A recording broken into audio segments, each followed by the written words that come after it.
അമ്മമാരെന്ന് പറയുമ്പോൾ നമ്മൾ ശാസ്ത്രീയമായി, അതായത് ഇന്നത്തെ മോഡേൺ ന്യൂറോ സയൻസ് അനുസരിച്ച് ഒരമ്മ എങ്ങനെ ആയിരിക്കണം എന്നതിനെക്കുറിച്ച് സംസാരിച്ചു.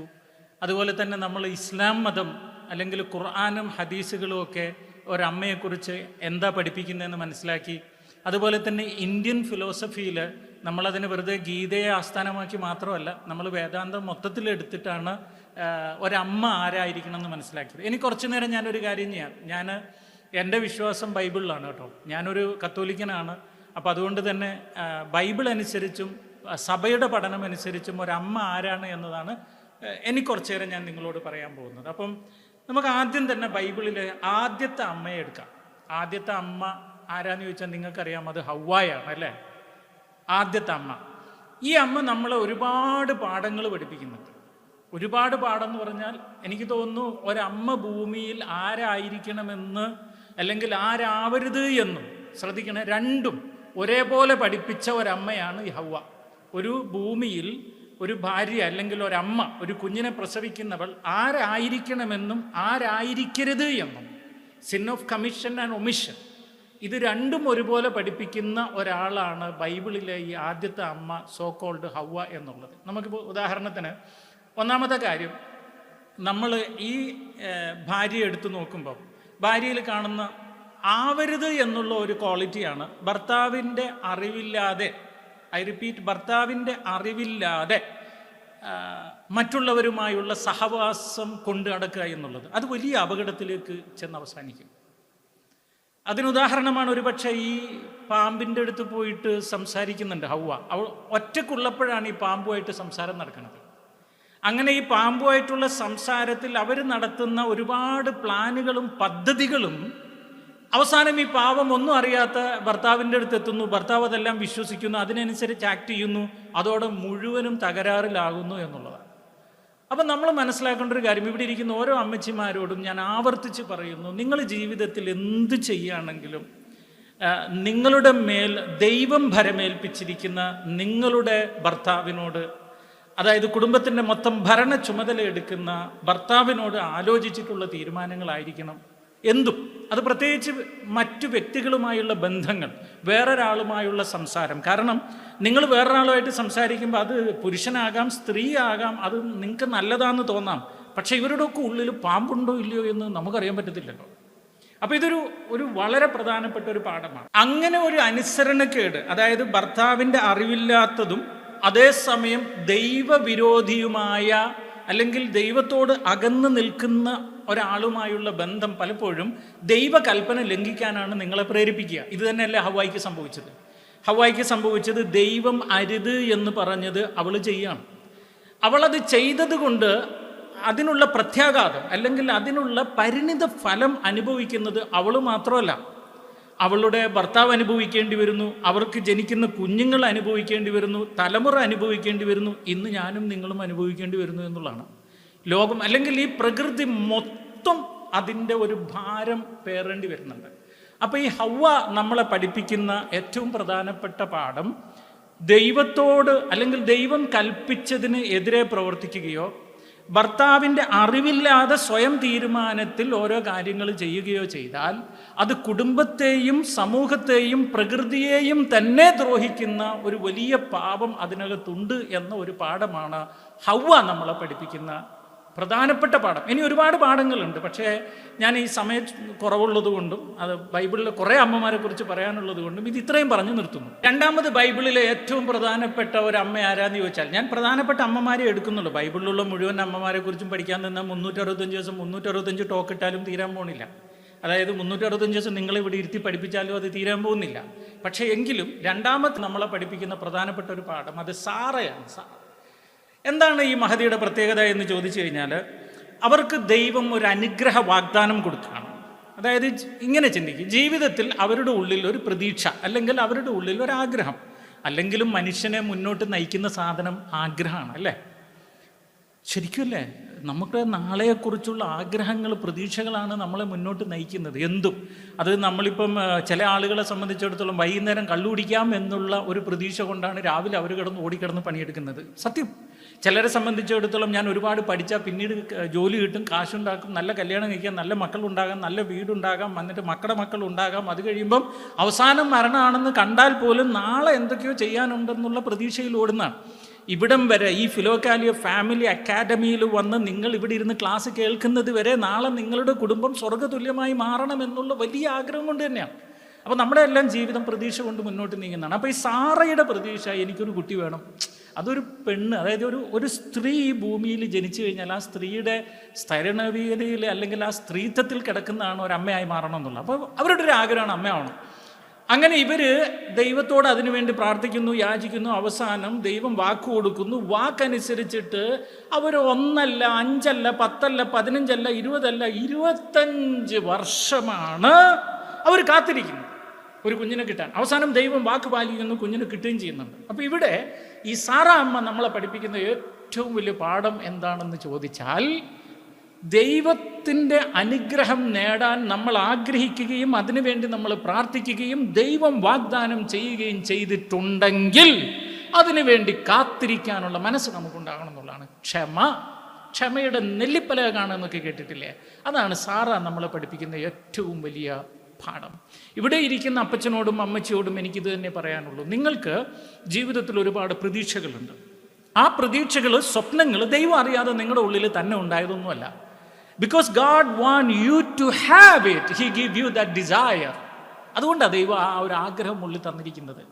ആ ആഗ്രഹത്തിന് വേണ്ടി നിങ്ങൾ പ്രാർത്ഥിക്കുന്നു, അത് നടക്കുമെന്ന് നിങ്ങളുടെ ഉള്ളിൽ തോന്നിയിട്ടുണ്ടെങ്കിൽ നിങ്ങൾ കാത്തിരിക്കാനുള്ള മനസ്സ് കാണിക്കണം. പരിഭവമില്ലാതെ, പരാതിയില്ലാതെ, കണ്ണുനീരില്ലാതെ, കരച്ചിലില്ലാതെ, അവിടെ ഇവിടെയും പോയി ഏഷണിയൊന്നും പറയാതെ നിങ്ങളുടെ ഉള്ളിൽ ഈ സ്വപ്നങ്ങൾ കൊണ്ടു നടന്നോളൂ. അത് സംഭവിച്ചിരിക്കും. ഇനി എങ്ങാനും നിങ്ങൾക്ക് അതരം കൊണ്ട് പറയേണ്ടി വന്നാൽ, കുഞ്ഞില്ലാതിരിക്കെ തന്നെ എനിക്ക് കുഞ്ഞുണ്ട്, ദൈവം വാഗ്ദാനം തന്നിട്ടുണ്ട്, എനിക്ക് കുഞ്ഞുണ്ട് എന്ന് പറയണം. Because what you confuse that you are going to possess. നിങ്ങൾ ജീവിതത്തിൽ എന്താണോ അതരം കൊണ്ട് ഏറ്റുപറയുന്നത്. കാരണം അതരത്തിൻ്റെ കനി ഭുജിക്കാനുള്ളവരാണ് നമ്മളെന്നാണ് സുഭാഷിതങ്ങളിൽ പറഞ്ഞിരിക്കുന്നത്. അപ്പോൾ എന്നെ കേട്ടുകൊണ്ടിരിക്കുന്ന നിങ്ങൾ ചെയ്യേണ്ടത് എന്നാന്ന് വെച്ചാൽ, നിങ്ങളുടെ ജീവിതത്തിൽ നിങ്ങൾ ആഗ്രഹിക്കുന്ന ഏറ്റവും വലിയ ആ സ്വപ്നമില്ലേ, അത് മനസ്സിലിങ്ങനെ കൊണ്ടു നടക്കുക മാത്രമല്ല, ഇടയ്ക്കിടയ്ക്ക് അത് കിട്ടിയതിന് ദൈവത്തിന് നന്ദി പറഞ്ഞുകൊണ്ടിരുന്നാൽ അത് സ്വന്തമായി നിങ്ങൾ അനുഭവിക്കും. മൂന്നാമത് ബൈബിളിൽ നമ്മൾ കാണുന്ന ഒരു അമ്മയുണ്ട്. ആ അമ്മയുടെ പേര് യാക്കോബേദ് എന്നാണ്. നിങ്ങൾ കുറേ പേര് ചിലപ്പോൾ ഈ പേര് കേട്ട് കാണൂല്ലേ, യോക്കോബേദ് ആരാണ് എന്നൊക്കെ ഇങ്ങനെ ചിന്തിച്ചേക്കാം. യോക്കോബേദ് മോശയുടെ അമ്മയാണെന്നാണ് പറയപ്പെടുക. മോശയുടെ അമ്മയുടെ പേര് നിങ്ങൾ പെട്ടെന്ന് പോയി പരതിയാൽ കണ്ടെത്താൻ ഇച്ചിരി പാടാണ്. അതൊന്ന് കുറച്ചും കൂടെ ബൈബിളിനെ കുറിച്ച് പഠിക്കുമ്പോൾ നിങ്ങൾക്കത് മനസ്സിലാവും. ഓക്കെ, എന്തോ ആവട്ടെ, ഈ മോശയുടെ അമ്മയുടെ പ്രത്യേകത എന്താണ്?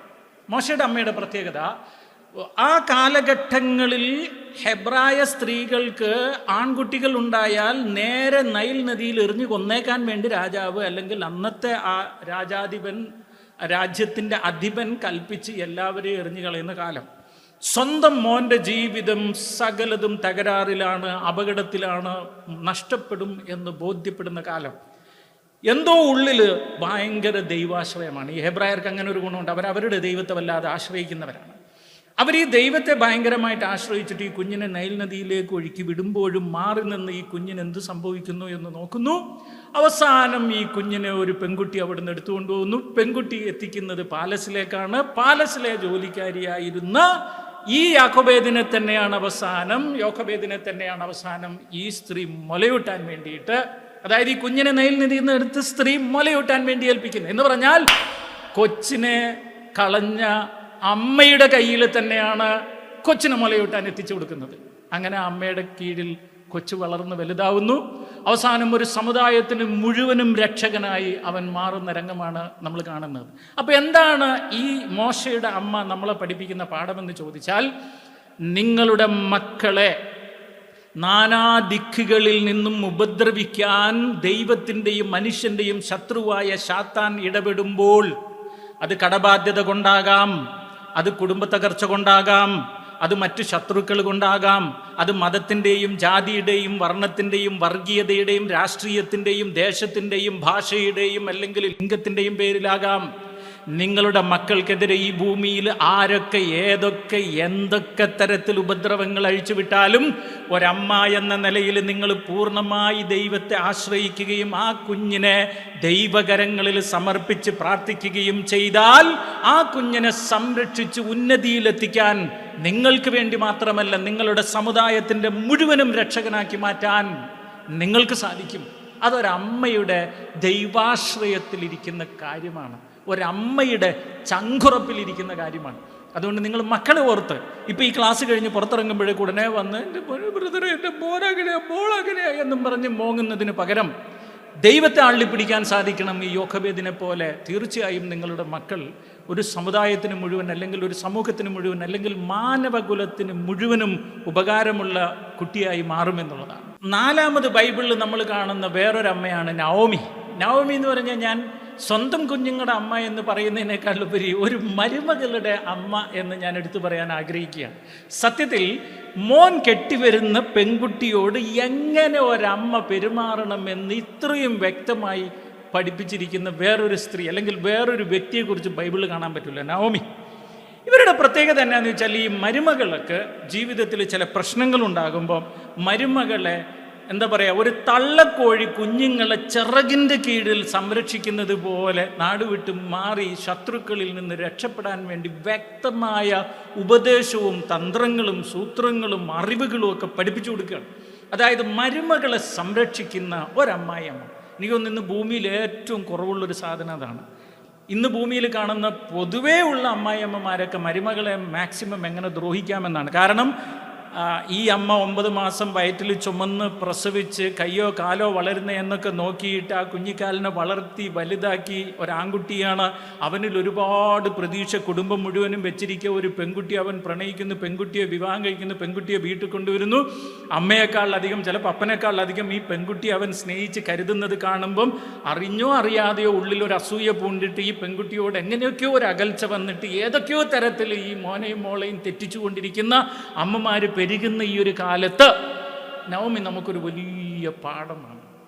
മോൻ വിവാഹം കഴിച്ചു കൊണ്ടുവരുന്ന പെൺകുട്ടി എങ്ങനെ സ്വന്തമായി കാണണമെന്നും എങ്ങനെയെല്ലാം സംരക്ഷിക്കണമെന്നും മാത്രമല്ല, സംരക്ഷിക്കുക മാത്രമല്ല, ഈ നവമി ചെയ്തിരിക്കുന്ന എന്നാന്ന് വെച്ചാൽ ഈ മരുമകൾക്ക് യഥാർത്ഥ സത്യ ദൈവത്തെ പഠിപ്പിച്ചു കൊടുക്കുകയാണ്. ആരാണ് യഥാർത്ഥ ദൈവം എന്നുള്ള ഒരു സുവിശേഷ വേല കൂടെ മരുമകളോട് ചെയ്യാണ്. അപ്പം നിങ്ങളുടെ വീട്ടിലേക്ക് കയറി വരുന്ന മരുമകൾ ഏത് മതം, ഏത് ജാതി, ഏത് വർഗം, ഏത് വർണ്ണം, ഏത് കളറി എന്നൊന്നുമല്ല, യഥാർത്ഥ സത്യദൈവത്തെ, ജീവിക്കുന്ന ദൈവത്തെ ആ കുഞ്ഞിന് പരിചയപ്പെടുത്തി കൊടുക്കുക കൂടെ ചെയ്യുന്ന ഒരു രംഗം നമ്മൾ ഈ ബൈബിളിൽ കാണും.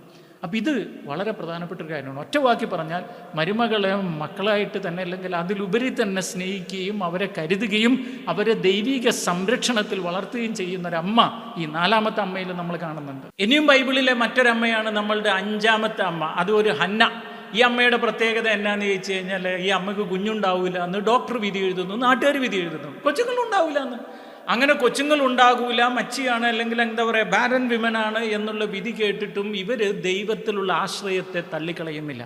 എനിക്ക് മക്കളുണ്ടാവില്ല എന്ന് നാട്ടുകാർ മുഴുവൻ പറഞ്ഞാലും സകല മെഡിക്കൽ സയൻസ് പറഞ്ഞാലും ഞാൻ കാത്തിരിക്കുമെന്ന് പറഞ്ഞിട്ട് ഇവർ പിറുപിറുത്ത് പ്രാർത്ഥനയാണ്. പ്രാർത്ഥനയിൽ ഒരിക്കലും മടുപ്പ് തോന്നാതെ 24 മണിക്കൂറും 365 ദിവസവും എനിക്ക് തമ്പുരാൻ ഒരു കുഞ്ഞിനെ തരുമെന്ന് ആഗ്രഹിച്ച് പ്രാർത്ഥിച്ച് മുന്നേറുന്നു. എനിക്ക് തമ്പുരാൻ ഒരു കൊച്ചിനെ തന്നാൽ ആ കുഞ്ഞിനെ ഞാൻ തമ്പുരാന് കൊടുക്കാമെന്നൊരു നേർച്ചയിലേക്ക് എത്തുന്നു. അതിനൊരുപാട് ആഴമുണ്ട്.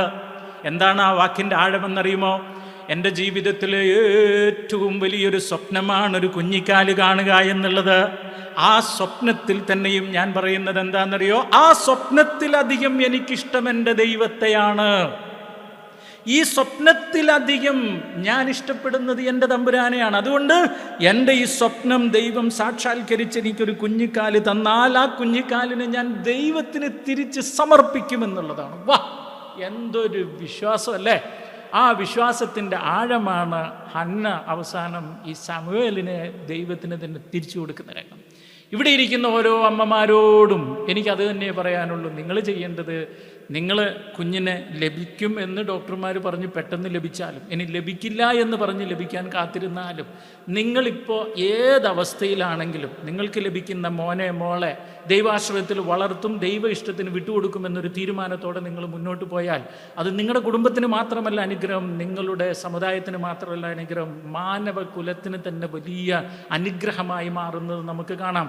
അടുത്ത 6ാമത്തെ സ്ത്രീ ആരാണെന്ന് നമുക്ക് പഠിക്കാം.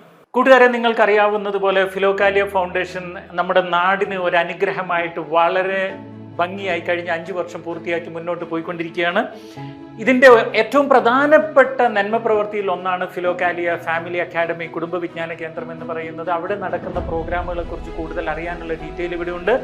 ഇനി ഇതിൻ്റെ സോഷ്യൽ ആക്ടിവിറ്റീസ് എന്തൊക്കെയെന്ന് ചോദിച്ചാൽ, കുടുംബങ്ങൾക്ക് സൗജന്യമായ കൗൺസിലുകൾ നൽകുന്നു എന്നത് മാത്രമല്ല, സൗജന്യമായ താമസിച്ചുള്ള റെസിഡൻഷ്യൽ പ്രോഗ്രാമുകൾ നൽകുന്നു എന്നത് മാത്രമല്ല, നമ്മൾ ഭവനം നഷ്ടപ്പെട്ടവർക്ക് ഭവനം പണിത് നൽകുന്നു. അതുപോലെ തന്നെ വസ്ത്രത്തിന് ബുദ്ധിമുട്ടുള്ളവർക്ക് വസ്ത്രം, വിദ്യാഭ്യാസത്തിന് ബുദ്ധിമുട്ടുള്ളവർക്ക് അങ്ങനെ, ഭക്ഷണത്തിന് ബുദ്ധിമുട്ടുള്ളവർക്ക് അങ്ങനെ, മരുന്നിന് ബുദ്ധിമുട്ടുള്ളവർക്ക് അങ്ങനെ, ഒരു എമർജൻസി ആംബുലൻസ് ആവശ്യമുള്ളവർക്ക് പൂർണ്ണമായി സൗജന്യം എന്നിങ്ങനെ ഒരു മനുഷ്യൻ്റെ സമഗ്രമായ ജീവിതത്തിന് ആവശ്യമുള്ള എല്ലാ നന്മകളും ചെയ്തുകൊണ്ട് കടന്നു പോകുന്ന ഈ സുതാര്യമായ ഫിലോകാലിയ ഫൗണ്ടേഷനെ നിങ്ങളെ കൊണ്ട് സാധിക്കുന്ന വിധത്തിൽ സപ്പോർട്ട് ചെയ്യണമെന്ന് ഒരിക്കൽ കൂടെ അപേക്ഷിക്കുന്നു. ഞങ്ങളുടെ ഫുൾ ഡീറ്റെയിൽ ഞാനിവിടെ നൽകുന്നു. ദൈവം നമ്മെ ഓരോരുത്തരെയും സമൃദ്ധമായി അനുഗ്രഹിക്കട്ടെ.